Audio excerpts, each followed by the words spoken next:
Gloire à Dieu. Alléluia. Nous voici une fois encore au pied du Seigneur à l'écoute de PMV. Que Dieu donc vous bénisse au nom de Jésus-Christ. Amen. L'enlèvement brusque des saints.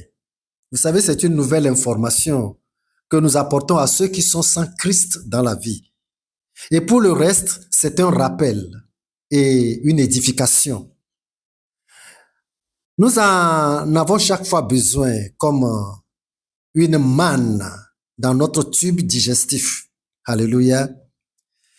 Nous nous étions inspirés une fois déjà du drame qu'avaient subi Sodome et Gomorrhe. Nous allons nous en inspirer encore aujourd'hui pour parler de l'enlèvement brusque des saints qui se produira très bientôt. Alléluia. Genèse chapitre 19, versets 1 à 16. Les deux anges arrivèrent à Sodome sur le soir, et Lot était assis à la porte de Sodome. Quand Lot les vit, il se leva pour aller au-devant d'eux et se prosterna la face contre terre. Verset 12. Les hommes dirent à Lot, « Qui as-tu encore ici? Gendre, fils et filles, et tout ce qui t'appartient dans la ville, fais-les sortir de ce lieu, car nous allons détruire ce lieu, parce que le cri contre ses habitants est grand. L'Éternel nous a envoyés pour le détruire. » Verset 15.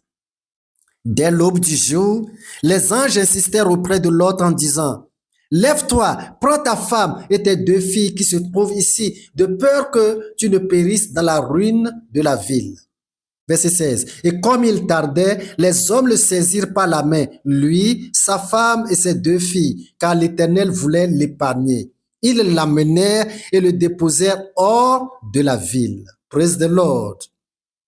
Vraiment. Ce jour était toute une grande mauvaise surprise pour le peuple de Sodome et de Gomorrhe, en particulier Sodome. C'était un jour terrible, un jour désastreux et qui n'est jamais arrivé nulle part. La population de Sodome ne s'attendait à rien de pareil. Lot, qui est le seul juste de la ville, avec sa femme et ses deux filles, ne s'y attendait pas du tout non plus.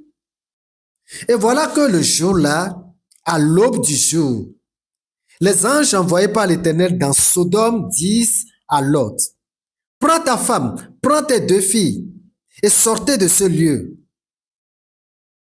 Ce qu'il ne faut jamais oublier ou négliger dans la marche avec Christ, avec l'Éternel, ça.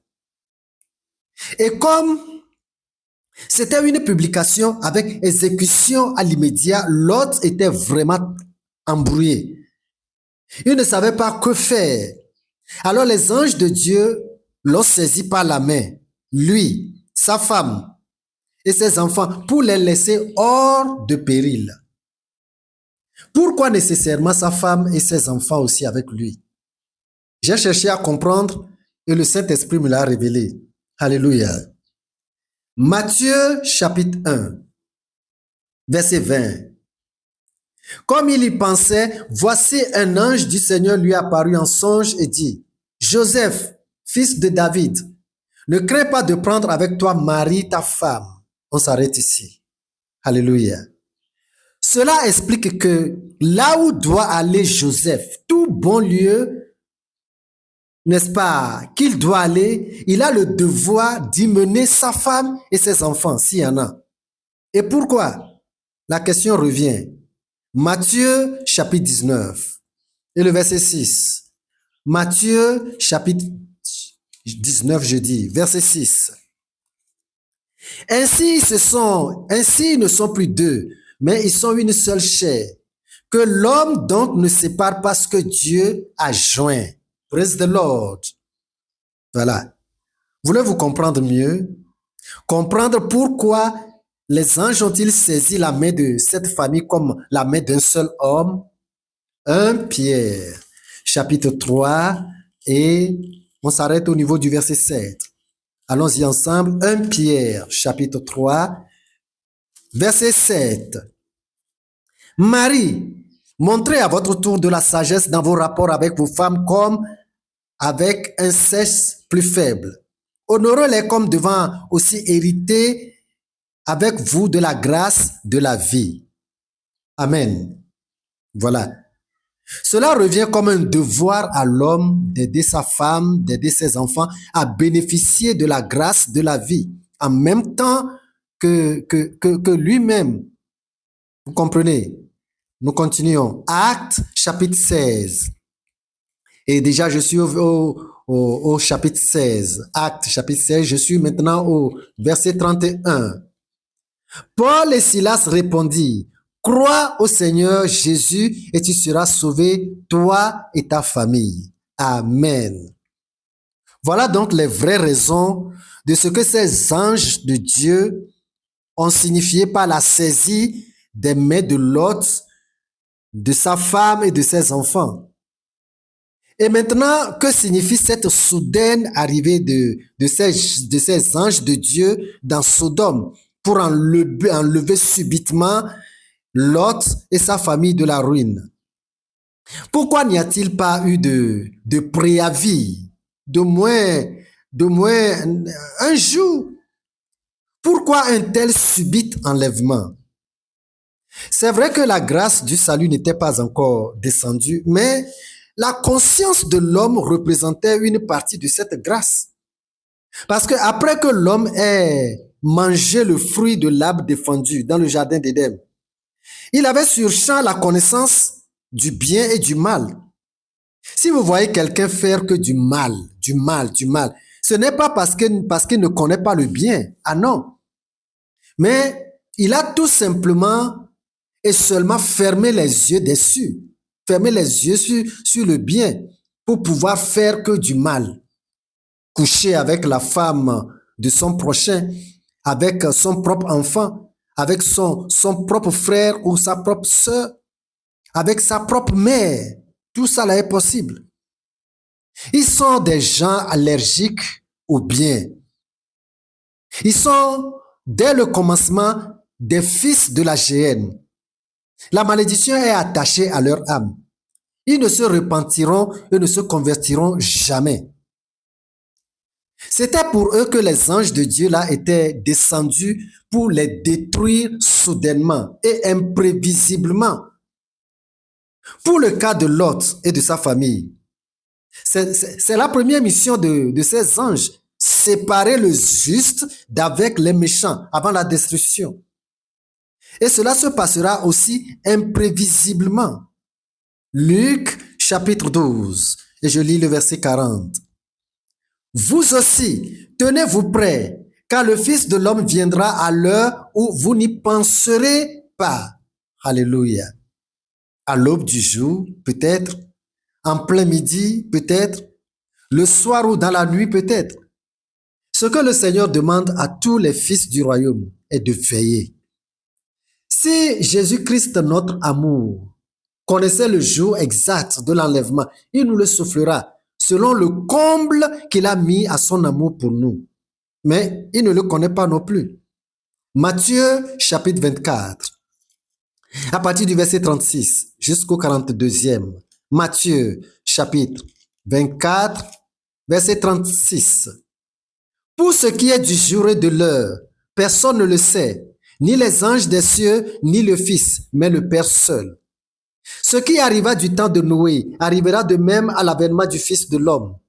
Car dans les jours qui précédaient le déluge, les hommes mangeaient et buvaient, se mariaient et mariaient leurs enfants, jusqu'au jour où Noé entra dans l'arche. Et ils ne se doutaient de rien jusqu'à ce que le déluge vint et les emporta tous. Il en sera de même à l'avènement du Fils de l'homme. Lisons le verset 42. Veillez donc, puisque vous ne savez pas quel jour votre Seigneur viendra. Praise the Lord. Vous savez, les derniers temps qui ont pris place déjà sont pour les chanceux, pour ceux à qui est fait la grâce salvatrice. C'est que au temps de Noé, pour sa génération, Noé était non seulement un prédicateur de salut, mais l'arche qu'il construisait en plein air était aussi une prédication matérialisée. Mais dommage, toute cette génération s'en foutait éperdument. Ils étaient plutôt accrochés à leur penchant que de se soucier de leur propre sort, de leur prochain sort. Au temps de Lot, là, aucun signe d'avertissement de censure n'était même pas donné. Mais pour la génération des derniers temps que nous sommes, Jésus-Christ lui-même est né pour venir informer toute l'humanité.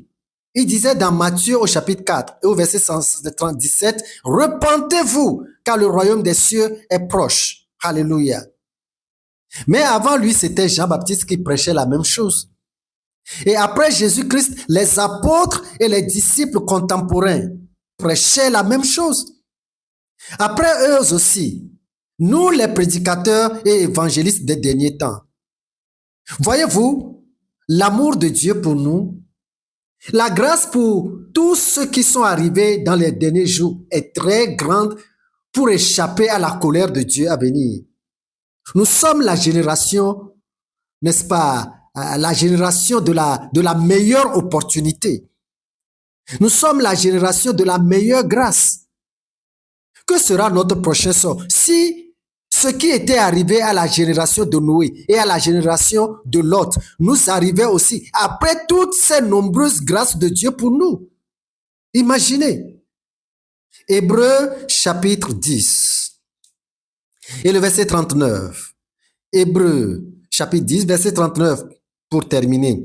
Ce serait une question que chacun devra répondre pour lui-même. Hébreux chapitre 10, verset 29 à 31. De quel pire châtiment pensez-vous que sera jugé digne celui qui aura foulé aux pieds le Fils de Dieu et qui aura tenu pour profane le sang de l'alliance par lequel il a été sanctifié et qui aura outragé l'esprit de la grâce? C'est une question à répondre. Verset 31. C'est une chose terrible que de tomber entre les mains du Dieu vivant. Praise the Lord. Aujourd'hui, la grâce de Dieu continue par, n'est-ce pas, vous appeler de toutes les manières. Démarquez-vous des gens des générations de Lot et de Noé. Différenciez-vous, repentez-vous, répondez à l'appel de Jésus-Christ. C'est lui le seul sauveur et point d'autre encore. C'est la vérité que nous vous disons. Il est lui seul qui vous pardonnera vos péchés si vous venez à lui. Soyez confiants et faites le pas. Alléluia. Beaucoup de serviteurs de Dieu sont disponibles pour vous aider davantage. Approchez-vous, n'est-ce pas, d'eux pour une alliance nouvelle avec le Christ. Amen. Que Dieu vous bénisse au nom de Jésus-Christ. Apportez cette nouvelle par transfert de messages à d'autres gens pour la gloire de Dieu. Vous étiez à l'écoute de PMV. Restez bénis. Amen.